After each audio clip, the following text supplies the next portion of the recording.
Hello friends, आप देख रहे हैं भोजपुरी न्यूज़ प्रेजेंट और भोजपुरी न्यूज़ प्रेजेंट पे आप सभी का स्वागत है। तो दोस्तों, जैसा कि आप सब जानते हैं कि भोजपुरी में दो गाने, दोनों ही बड़े स्टार के एल्बम गाने, यानी कि एक पावर स्टार पवन सिंह तो दूसरा दबंग ट्रेंडिंग स्टार खेसारी लाल यादव जी का गाना, एल्बम गाना जो कि बवाल मचा रहा है। दोस्तों, आप भोजपुरी का बहुत ही बड़ा नाम कर रहा है।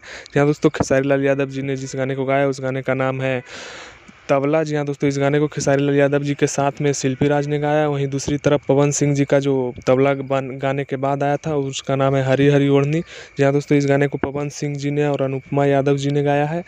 वहीं अगर तबला गाने की बात करें तो इस गाने में एक्ट्रेस है नम्रता मल्ला, और वहीं पे पवन सिंह के गाने में जो एक्ट्रेस है उनका नाम है डिम्पल सिंह। जी हाँ दोस्तों, दोनों ही गाने बड़ा ही अच्छा है और खूब बज रहा है दोस्तों।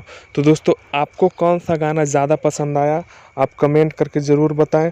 तथा दोस्तों, भोजपुरी में अच्छे अच्छे गाने को बढ़ावा देना ज़रूरी है, चाहे वो किसी का भी गाना हो।